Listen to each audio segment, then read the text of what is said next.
हाँ। Good morning students. आज हम सबसे इम्पॉर्टेंट टॉपिक स्टार्ट कर रहे हैं ग्रामर का, नरेशन, जिसको हम डायरेक्ट इनडायरेक्ट के नाम से भी जानते हैं। और ये आपने 9th में भी करे हैं, 10th में भी करे हैं, अब भी आपको करनी पड़ेगी, बस इसका थोड़ा सा रूप बदलता जाएगा।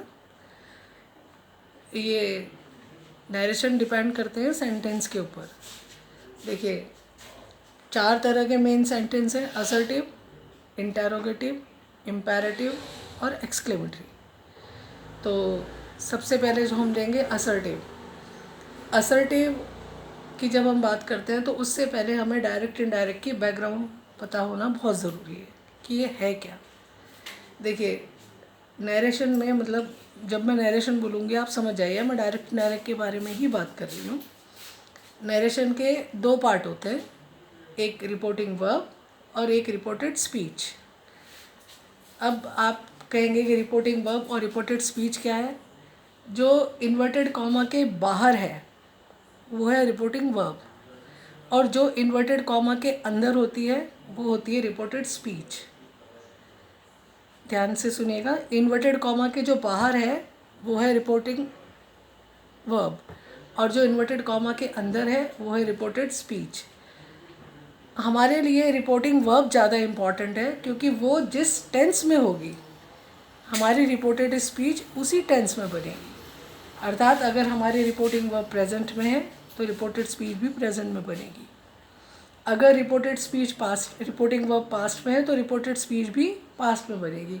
लेकिन उससे पहले आपको इसकी पूरी बैकग्राउंड पता होना बहुत ज़रूरी है।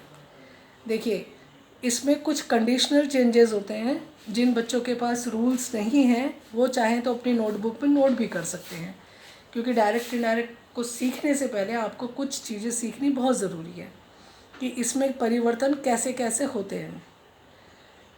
जैसे सबसे पहले तो उसमें टेंसेस के परिवर्तन आपको पता होने बहुत ज़रूरी है। जैसे अगर मैं आपसे कहूँ, जो फिर कह रही हूँ, दोहरा रही हूँ कि जिन बच्चों के पास रूल्स नहीं हैं वो इस वीडियो को सुनकर अपनी ग्रामर की नोटबुक में नोट भी कर सकते हैं और अपने लाइफ लॉन्ग उनके काम आएगी वो। अब इसमें टेंसेस के परिवर्तन कैसे होते हैं, देखिए, इन शॉर्ट बताऊंगी मैं।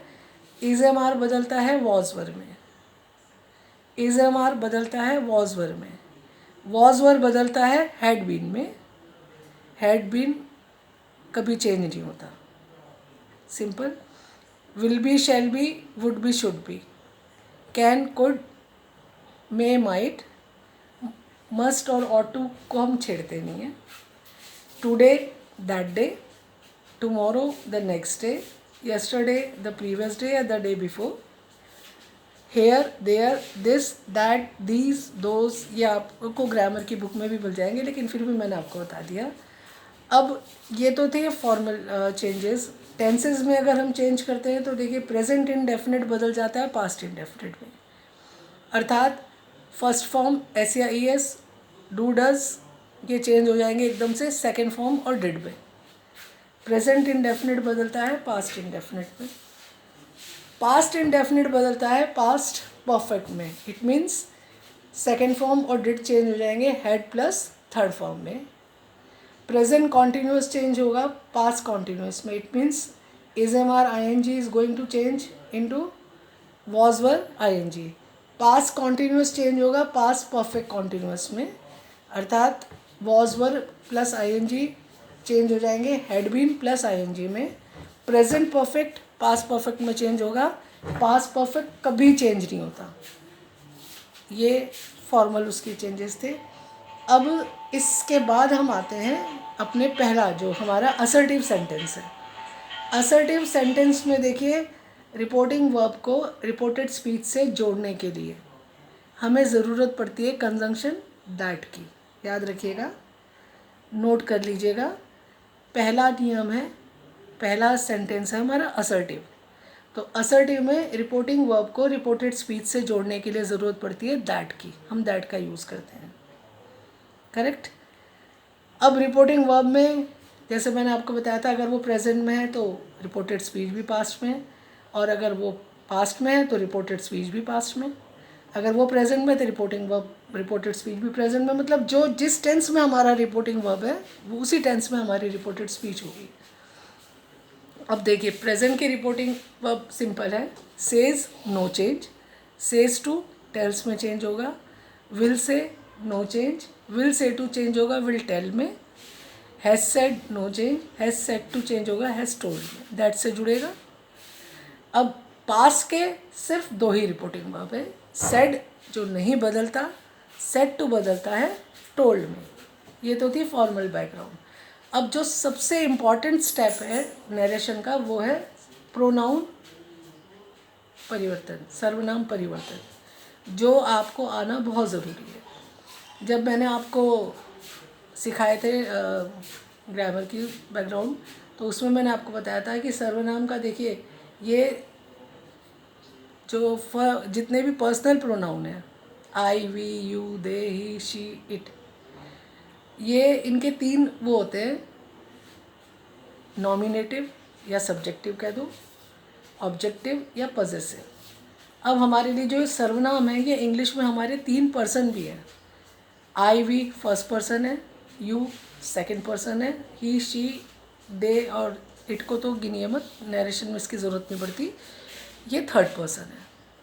अब इसके लिए हम लोग फॉर्मूला अप्लाई करते हैं 123/सन का।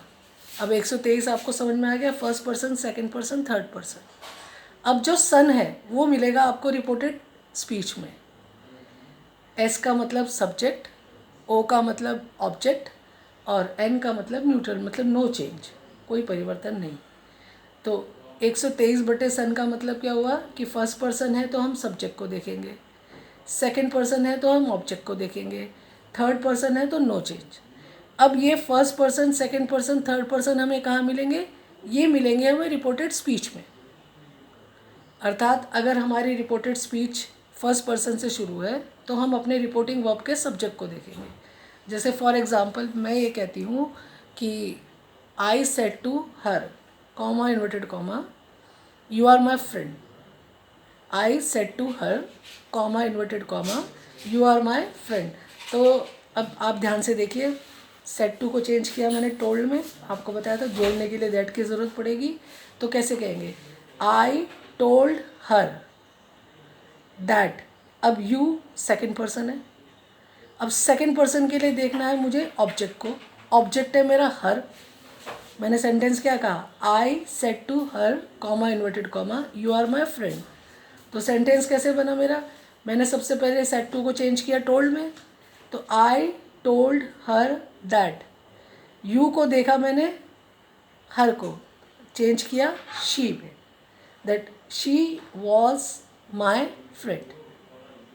यू आर माई फ्रेंड है फर्स्ट पर्सन के लिए, तो अब जब सब्जेक्ट को देखते हैं, सब्जेक्ट आई है तो वहाँ कोई चेंज होगा नहीं। और अगर सिंपल ऐसा होता कि I said, comma inverted comma, you are my friend, तो कोई प्रॉब्लम, सेड का तो सेड ही रहता। तो कैसे बनाती मैं? I said that he was my friend, या आप थर्ड पर्सन शी भी यूज़ करते हैं। वैसे मोस्टली जब हमें लिंग का मतलब जेंडर का पता नहीं हो तो ग्रामर में ये कहा गया है कि आपको थर्ड पर्सन सिंगुलर ही का यूज़ करना है, और अगर आपको सेंस लगती है प्लूरल की तो आप दे भी यूज़ कर सकते हैं। वैसे नॉर्मली ही प्रिफर किया जाता है।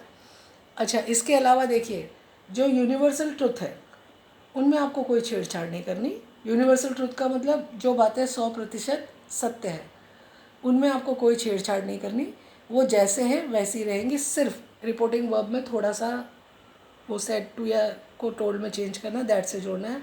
जैसे अगर मैं ये कहती हूँ कि my mother said to be, comma inverted comma, my mother said to me, comma inverted comma, the sun rises in the east, तो कैसे कहूँगी मैं? My mother told me that, that से जोड़ दिया। बाकी रिपोर्टेड स्पीच ऐसे कैसे उतार दूंगी, that the sun rises in the east, no problem. अच्छा देखिए, मैं मानती हूँ कि ये ऐसे आपको ग्रामर कराना है तो प्रॉब्लमेटिक ही, लेकिन बेटा लॉकडाउन है, प्रॉब्लम है, स्कूल नहीं खुल रहे, हम लोग फेस टू फेस कांटेक्ट नहीं कर पा रहे, तो आपको बियर करना पड़ेगा। और वैसे भी डरने की ज़रूरत नहीं है, स्कूल खुलेंगे हम फिर सब कुछ नॉर्मल करेंगे। फिर भी अगर आपको कोई प्रॉब्लम लगती है तो आप मुझे कॉल करके पूछ सकते हैं, आई एम ऑलवेज अवेलेबल। इस समय मैं हाथ से नहीं लिख पाऊँगी। आप देख रहे होंगे कि मेरे हाथ में प्लास्टर चढ़ा हुआ है, लेकिन जैसे ठीक होता है फिर हम लोग आराम से मिलेंगे। Till then, thank you.